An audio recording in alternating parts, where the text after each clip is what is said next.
स्वामी दयाल की दया, राधा स्वामी सहाय, राधा स्वामी।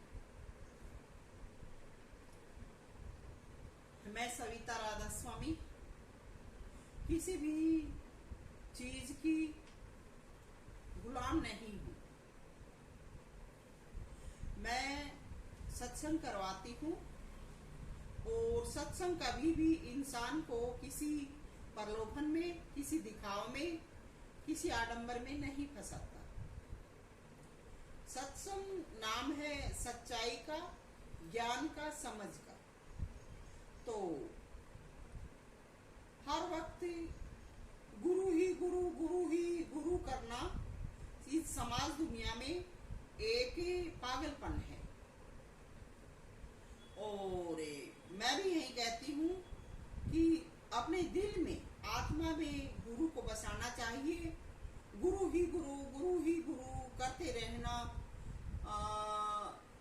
अच्छी बुद्धि का प्रतीक नहीं है, क्योंकि ज्ञान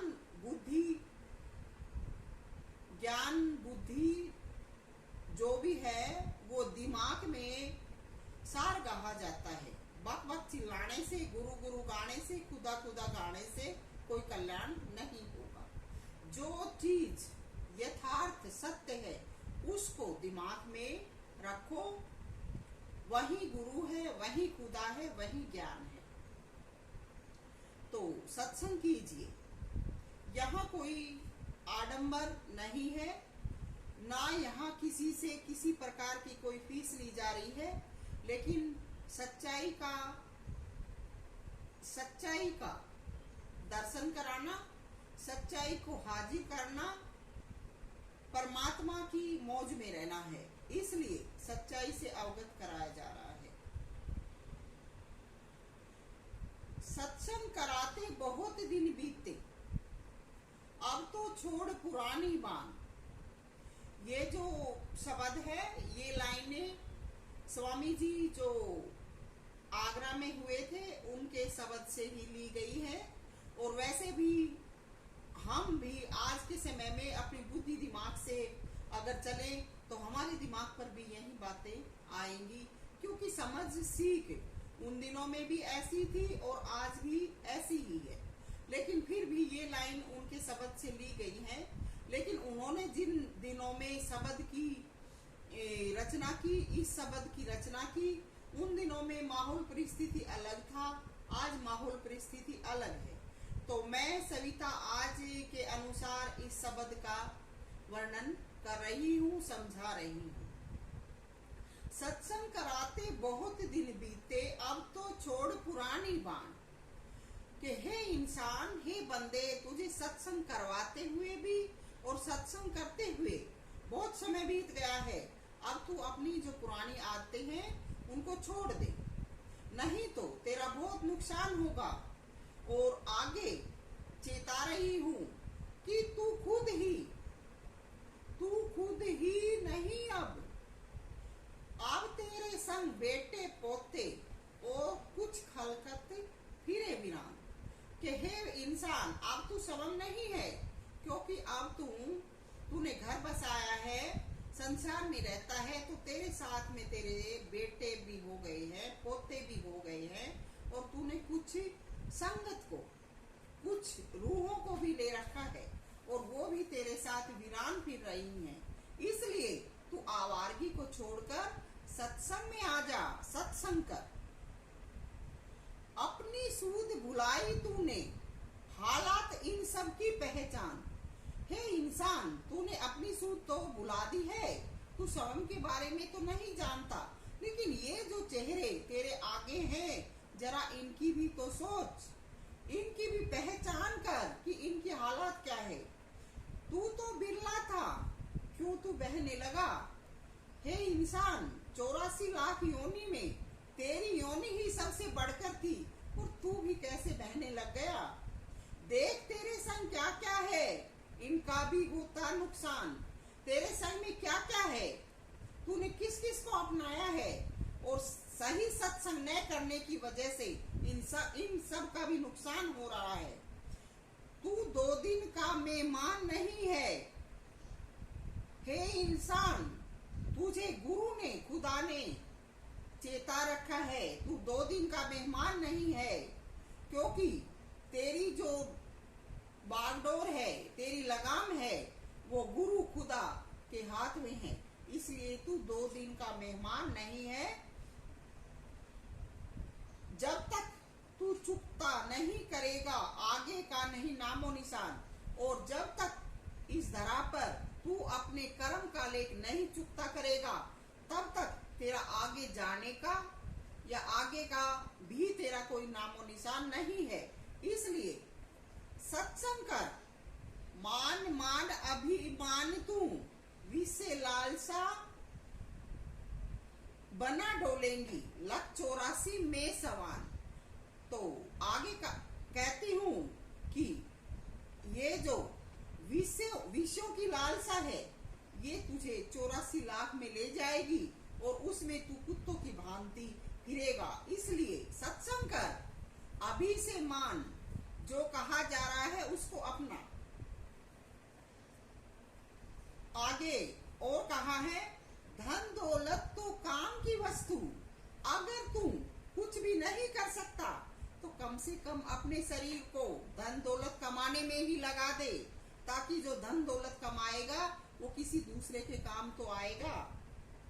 धन दौलत तो काम की वस्तु, तूने पास के तो काम आएंगी किसी दूसरे इंसान। तू इन विषयों को छोड़कर अगर भक्ति नहीं कर सकता तो कम से कम धन दौलत ही कमा ले, ताकि ये जब तू जाएगा छोड़कर तो किसी और के काम तो आ जाएंगी।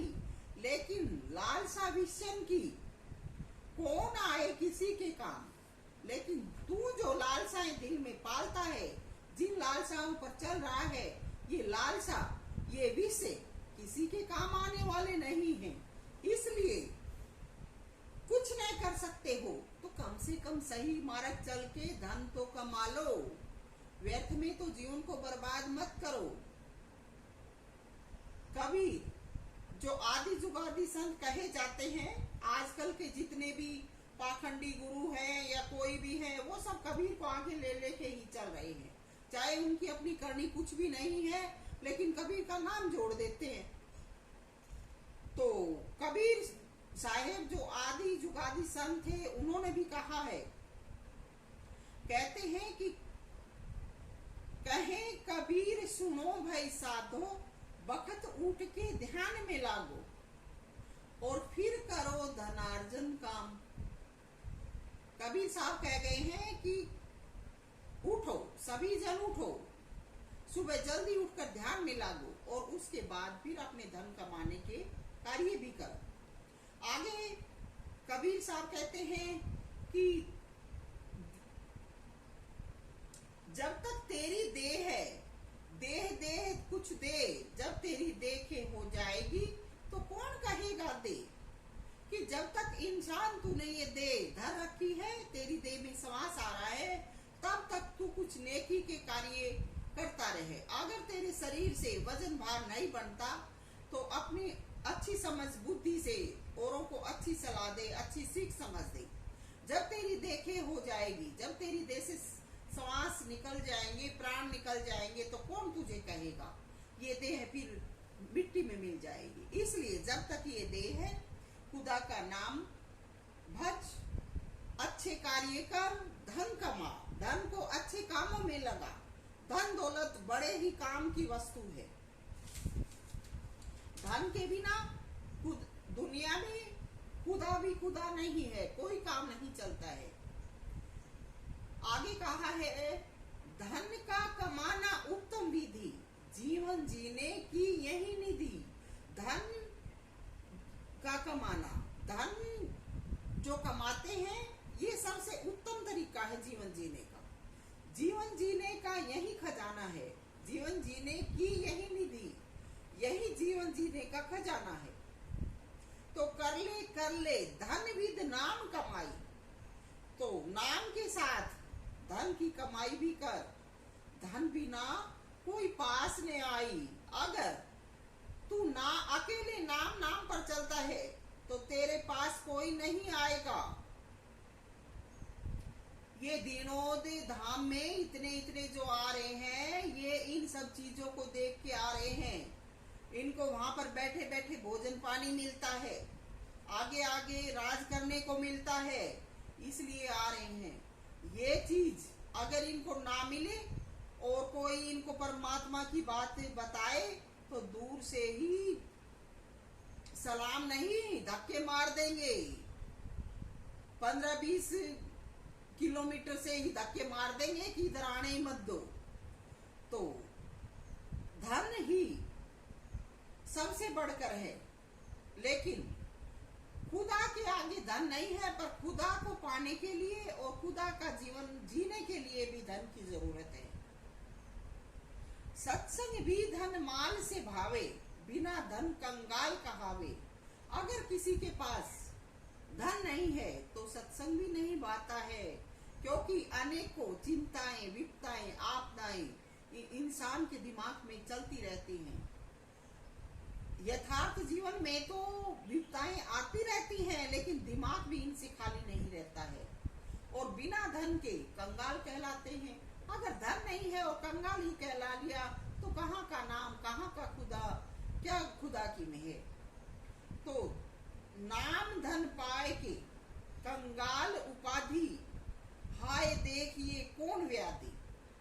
तो हे इंसान, नाम रूपी धन पाकर भी अगर तू कंगाल की उपाधि लेता है, कंगाल की उपाधि तेरे पास है, तो ये कौन सा रोग है। देख, ये व्याधि, ये विकार, ये दूर करो। तुम सवम हो इसके उपाय, तुम इसका उपाय करने वाले सवम हो। तो सत्संग कराते बहुत दिन बीते, सही सत्संग जो है उसको समझे, उसको माने। सविता कहे सब मूढ़ जनों से, तुम तो डूबे भव सागर में, क्यों औरों को रहे भटकाए। सविता कह रही है कि तुम तो भव सागर में डूब चुके हो, क्यों औरों को भी तुम भटका रहे हो। सही तरीका परमात्मा की, क्यों लोगों से रहे छुपाए। परमात्मा को पाने की जो सही तरीकत है, उपाय है, तरीका है, या जिस रूप में परमात्मा की मेहर मिलेगी, परमात्मा के दर्शन होंगे, तुम क्यों लोगों से छुपा रहे हो। तुम्हें क्या मिलेगा।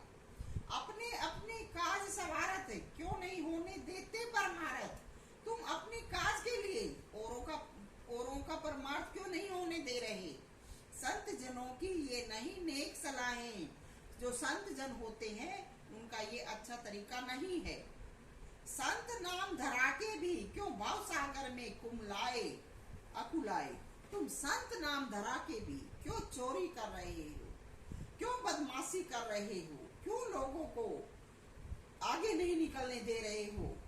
तो संत नाम धरा के भी तुम ये जो बेईमानी, धोखाधड़ी, चोरी कर रहे हो, ये तुम्हारा सही व्यवहार नहीं है, ये तुम्हारी अच्छी आदत नहीं है। इनको बदलो, यही बाण है जो हमें बदलनी है। कहन सविता की तुम मानो, गुरु अल्लाह इसी में जानो।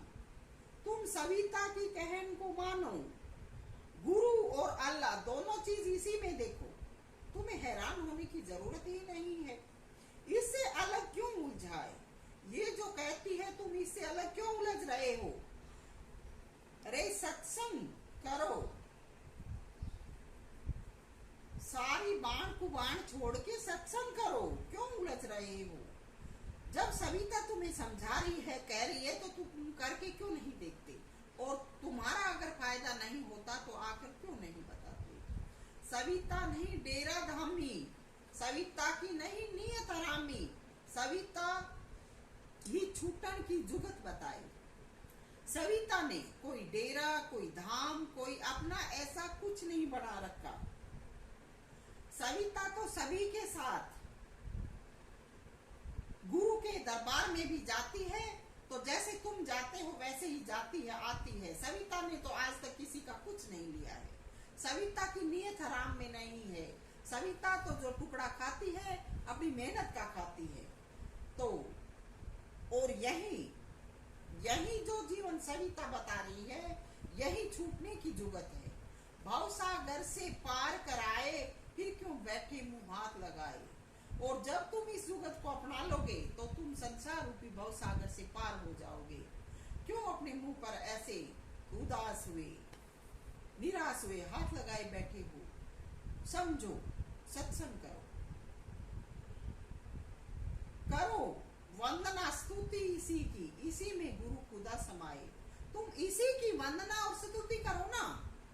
अगर तुम्हें खुदा नहीं मिल जाए और खुदा का दर्शन न हो जाए तो आकर बताना। गुरु खुदा शिष्य सभी एक में आए, ना मानो तो बहु दुनिया में सविता को फिर क्यों देते हो दोष? ये दोष तुम ही में पाए। अगर तुम गुरु खुदा और शिष्य तीनों चीज सविता में नहीं मानते हो तो घूमते रहो।